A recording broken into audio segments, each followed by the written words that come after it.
Zoe here. Today I am working with the super cute collection from Flutterby Designs. I was lucky enough, or Pixie I should say, was lucky enough to be chosen as the winner for some of their flair from their new pet-based collection.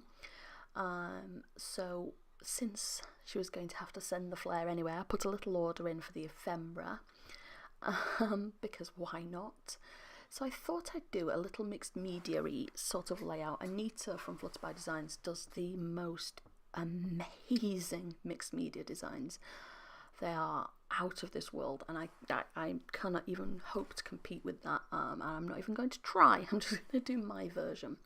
So I've picked out these two photos of Pixie, and I'm going to go ahead with some acrylic paint in colours that match the ephemera, and I'm just gonna smear it onto my cardstock, which is basil marshmallow or basil.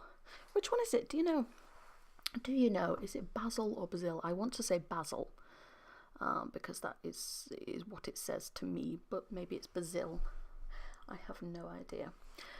So I'm adding this greeny colour, which was the best green I had that sort of matched it, and it was only once I started smearing that I realised I'd picked up the iridescent version. I have two. I have an iridescent and a non-iridescent and I added the wrong one, and I'm a fool.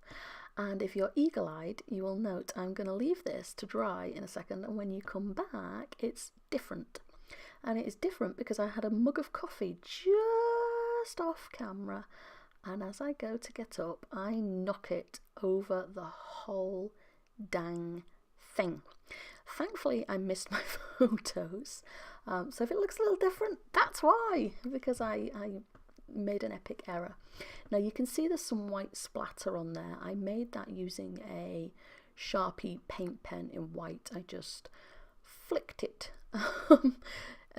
as my technical term, across the layout. So I'm just backing one of the frames from the ephemera onto some white cardstock, and I'm going to use this as a journaling box. I think I'm going to draw some lines on it with, yeah I am, and with a ruler and everything. Check me out, going all technical with me splattering and me flaking.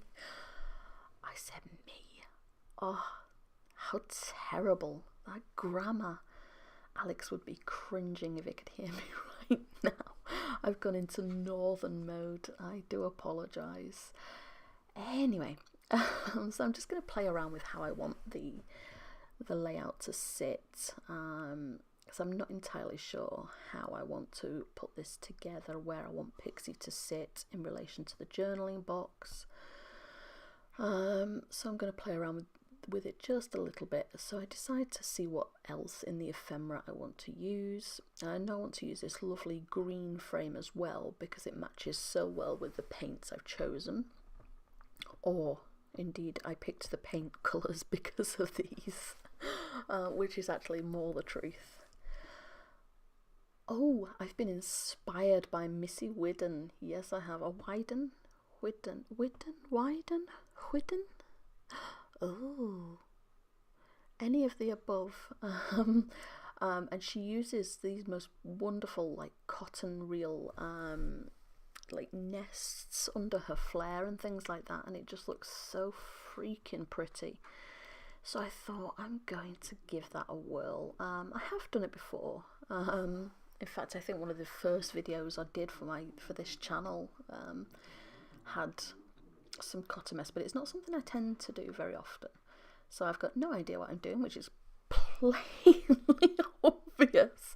But I thought if I laid it down approximately where I want it to go, and then add a heap of glue behind my layers, it'd stay where I wanted it to stay. That was my theory, and to be fair, it worked.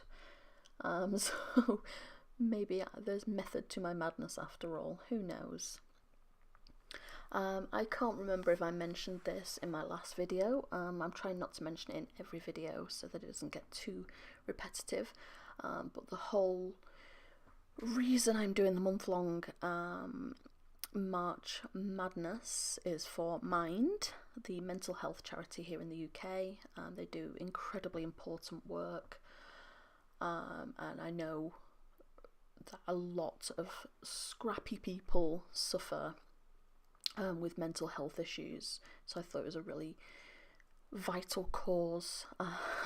So we're trying to raise money for them. I'm not asking you to donate direct, although if you want to, that would be amazing, and there will be links in my description box down below if you want to do that. If you don't, and that is your right, how you can help is just by sharing and liking and watching the videos, because the more hits the videos get, the more we can raise for Mind. So that's how you can help, and that would be amazing. So you can see I've added a pug, and Pixie is not a pug, she's a bulldog. But I figured why not? It's a kind of squishy, smooshy faced dog, and she's a pup in this photo, and it's kind of dark, and she could almost pass a little bit for that picture. I don't care. I guess where I'm going with that. I would not use a pug on anything else, so I figured it may as well go on to her layout. And she would be very offended, actually. She's watching me as we speak.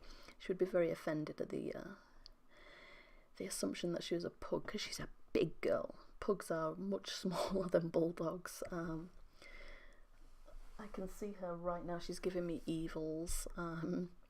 She's in the kitchen, but we have the gate closed so she can see through, but she can't get through, so that she can't snore by my feet, which is her chosen place. But it's very distracting when I'm doing voiceovers, and people tell me that they can hear snoring and they think it's Alex. So again, I'm just going through the ephemera and just picking the things that I think work well for her. The dog related things. In the ephemera there is other animal related things. I think there's some rabbits, there's definitely some cat related things. I think there might even be like a hamster or a guinea pig or something like that. So it's a really cute collection, actually. It's nice to have something specific for her, and we don't. I personally did not have anything specifically pet related, so it was nice to have something. So I'm just playing around with the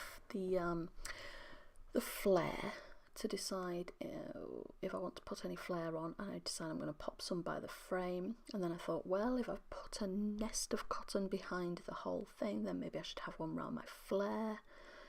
So I go ahead and do that, and I just stick it down with a little bit of tape, and then I'm going to attach my flare with some glue. I'm using matte multi-medium, which doesn't set very quickly, but once it does, that thing will be there for life. It won't move. So that's what I want. I don't want it to fall off inside my my album. That would be infuriating. So I'm just trying to think if I want to use another one, and I don't. It's too much. Definitely too much. So instead I think I'm going to go ahead and just flip through the ephemera again, just to see if there's anything else I want to add on. I am the queen of never stopping. I always want to add just one more thing, and just one more thing. Go on, just one more. Just a little one more thing. I'm so incredibly envious of those scrappers who do those, just magical, beautiful plain layouts where everything's just a teeny little cluster and it just looks, people like Sue's Fish, her layouts, that they break my scrappy heart because they're so beautiful, and I have no hope of ever doing something that beautiful because I cannot stop myself. I have to add in just one more thing, always, eternally. I have to accept it. So I've gone through my stash and found some enamel dots that match the colour scheme, and I'm just going ahead and throwing a few in. I'm not really sticking to the threes cluster thing. I'm just popping them in where I think they'll look okay. It's quite an eclectic layout as it is, so I'm pretty cool with just playing around with it, and if you're wondering why the title is Pixie Borkington, it's because she is known affectionately as Lady Pixie Borkington, because she balks instead of barks. And that's it. I had a blast doing this layout. I think it's so fun, and yeah, I loved it. So don't forget to leave me a thumbs up if you like this video, and don't forget to subscribe if you haven't already, and I will see you tomorrow. Bye!